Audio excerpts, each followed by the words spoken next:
Hello, welcome to this next episode of Building the Belated 200 subscriber special.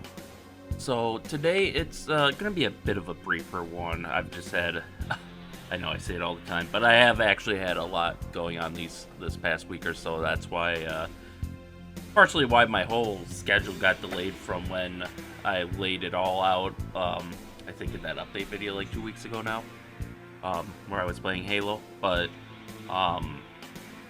we're back, and I do kind of want to keep momentum going on this so it doesn't end like my 100 subscriber one. But like, I had a coworker die, so now I got to go to a funeral. And so, just been busy running a few tests too for work that's been taking time on weekends. But I got a little time now, and I've been working on this off camera to kind of help speed this up too. So today we're going to go through basically what I've done so far off camera, because I still have to do a bit of research. But, I got to start, which is kind of what I'm looking for. So the forces that are going to be arrayed against the United States battle group. I think I might have done this too off camera, but I did add, I can't remember if I did it on the video or not, but I did add two of the latest Virginia class attack subs to the battle group, which that's going to be exercise trying to decide on a formation for them. But I guess we'll just go from land to sea here. So first off, obviously is the big thing that people are probably going to want to see in this battle. Excuse me. And that's going to be the DF-21D missiles. Now, I was on the Wikipedia page for these. I know Wikipedia isn't the best source, but it's decent enough for what I'm doing. Unfortunately, their data is dated to 2008, and they kind of have the 21D merge with the other DF-21 ballistic missiles, because it's just an ASBM variant of an existing missile. And they specify that DoD estimated in 2008 that they had a maximum of 80 missiles and 60 launchers, and that 10 can be built annually.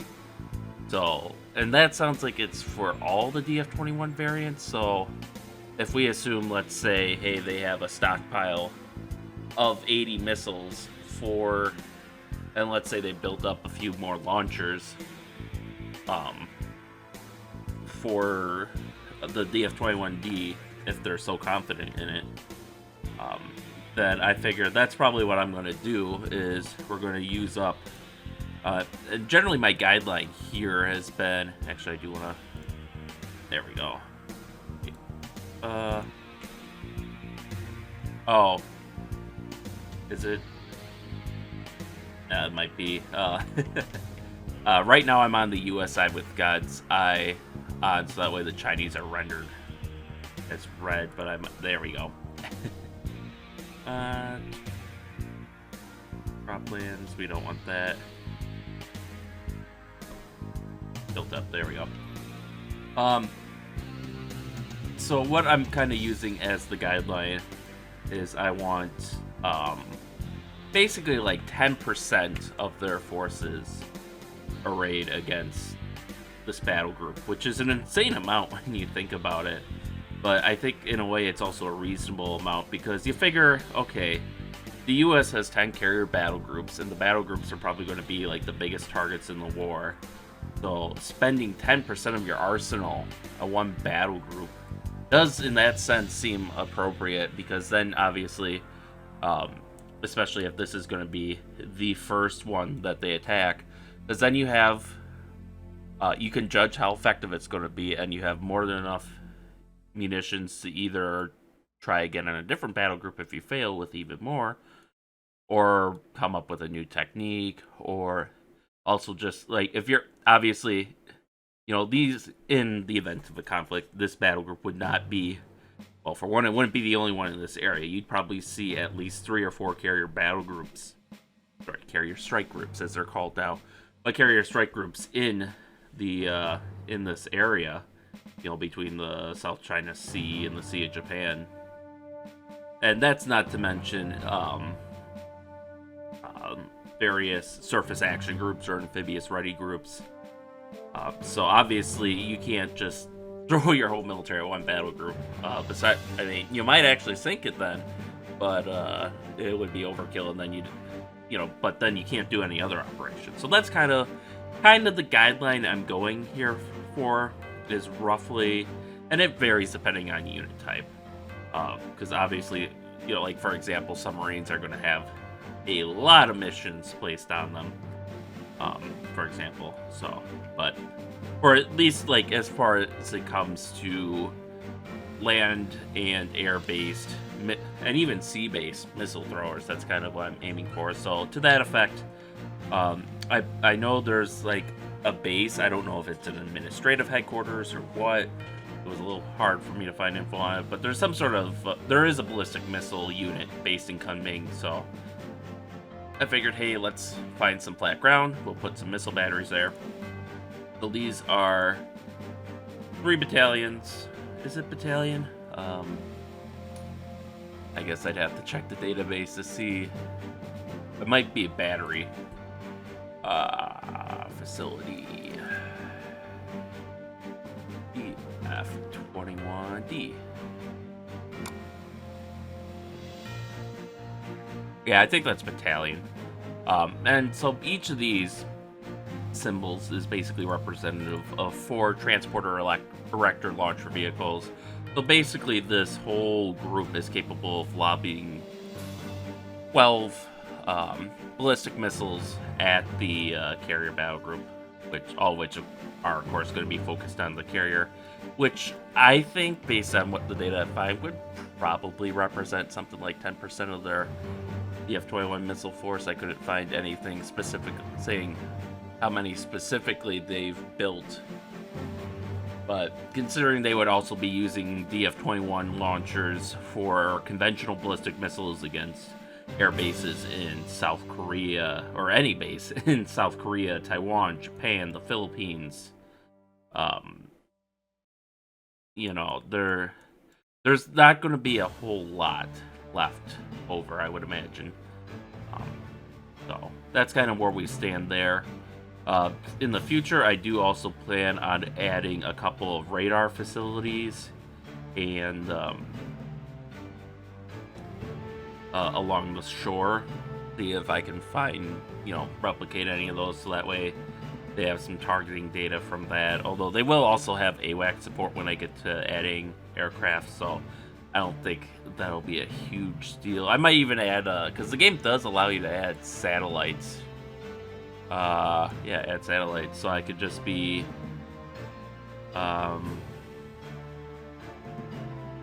there. So, these would probably be one of these variants. I'd have to look it up because it is mentioned. But I could add satellites for both sides too, which have to figure out, how to get them over the combat area. But, that's a possibility because they do just follow.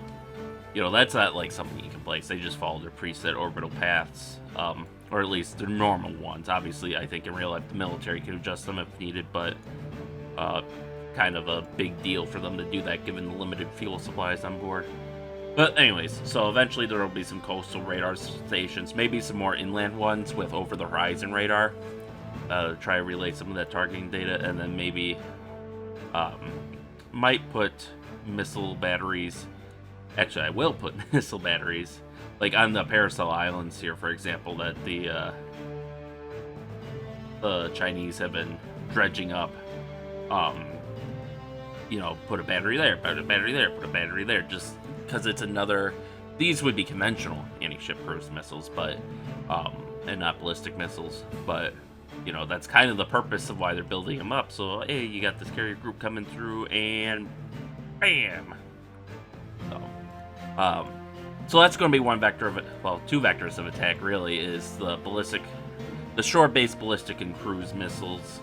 Likewise, I have a final placement TBD, but I do have an equivalent Chinese carrier battle group here. The best I can make with the database, at least.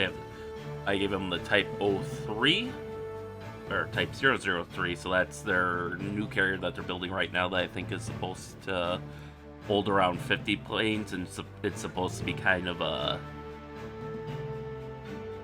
the scale of America's first super carriers, like the Forrestals and the Kitty Hawks. So I expect that. So it's going to have like 2 or 3, but it's a little smaller, I think. So like 2 to 3 catapults with emails, a smaller air wing, you know, somewhere in the 40 to 60 aircraft range. But it should provide a bit of a challenge for us. Although it's air wing not so much, since it's mostly modernized flankers. But I do have 2 nuclear submarines escorting it, analogous to the U.S. battle group. And then I have, I think I gave them, did I give them? No, I didn't. So what I did do is I gave them a Type 55 cruiser. That's their big new scary cruiser that everyone likes to talk about. And then I gave them some Type 52Ds, 2 of those. Since those are a fairly competent destroyer, looks like I gave 4 of those, which I think is most of their inventory, actually. Let me check on that real quick.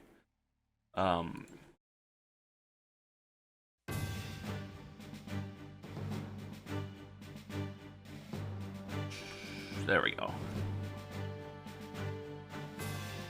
Type 52D, unknown type, number and class. Does it say?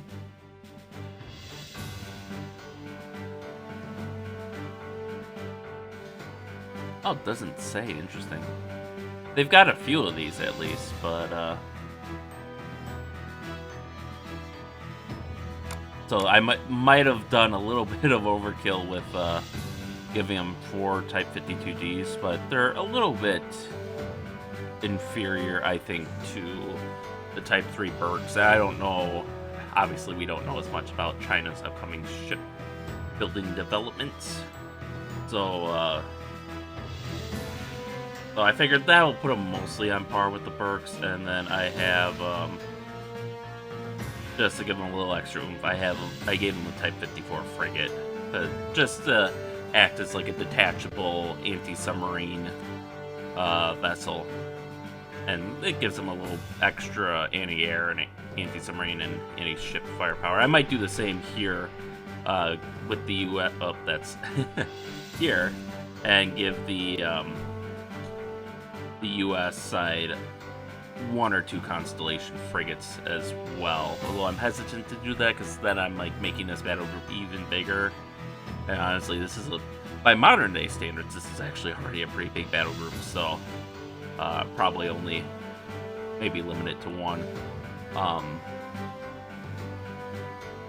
That being said, so that's basically the Chinese battle group, and then I have 2 of their newer nuclear-powered submarines of Type 93B, which is basically analogous probably to a Los Angeles class submarine. Yeah, so the improved Los Angeles, really. You can see here, yeah, they have torpedoes and a VLS. So a little less advanced than the Virginias. We make up for that, however. Final placement on all this is TBD, of course, with these Type 38B Yuan submarines, and these are the smaller diesel-electric boats that everyone likes to freak out about. So probably somewhere in the Kilo class range of capabilities.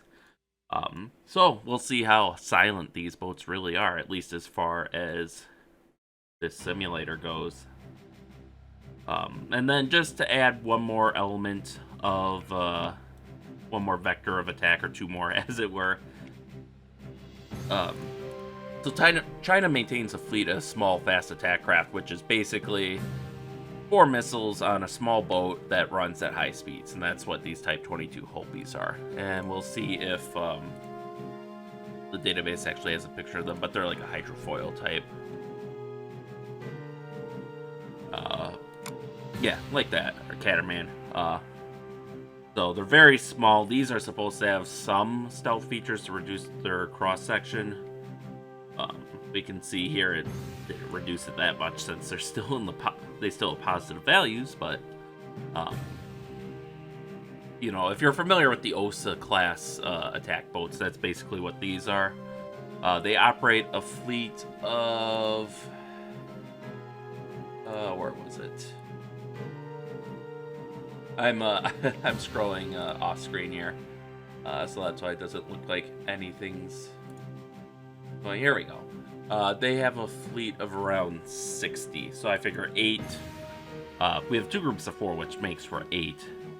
So that's almost 1/6 of their force. Well, 8 by 8 is 64.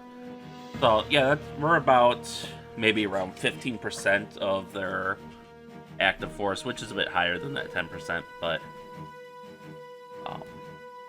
and they're led by so there's also some anti-surface warfare frigates or corvettes, which are a bit bigger, and that's what the Type 56 is.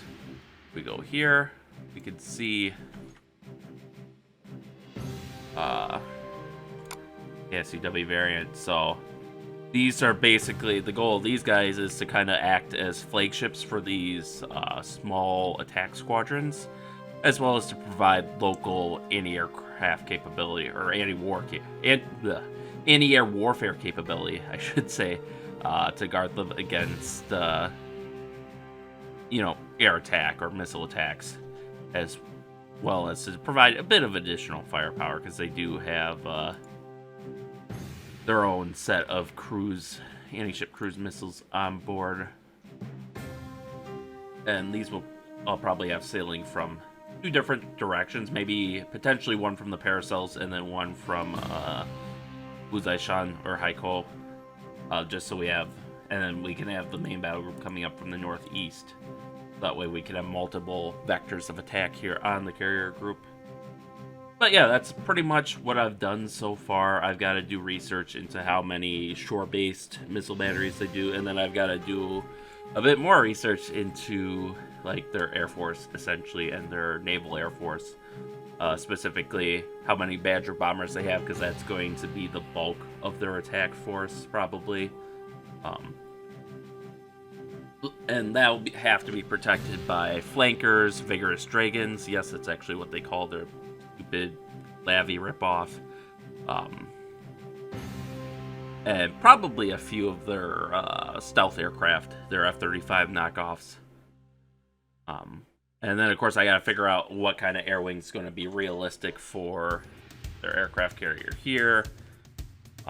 But so expect that continuation next time, where I figure out, okay, where do I want these land bases to be that these aircraft are coming from, and what aircraft do I want to be going after them? Because there's going to be, you know, it's obviously going to be a big coordinated effort.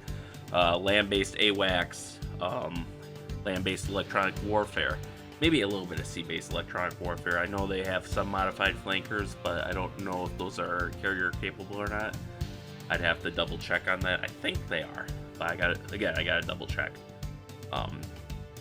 Then obviously land-based flankers, which I don't know if all their flankers are multi-role spec, or if they still have some that are pure air-to-air. J10 I think has some multi-role, but I don't know if it's really optimized for surface warfare, so I don't know if that can be a supplement. But then maybe you can have a couple aircraft, you know, lobbying anti-radiation missiles, and so, you know, just huge amounts of coordination there. But I think that'll be for next time. So with that, thank you all for watching, and stay tuned for next time, and stay safe out there, and we'll see you then.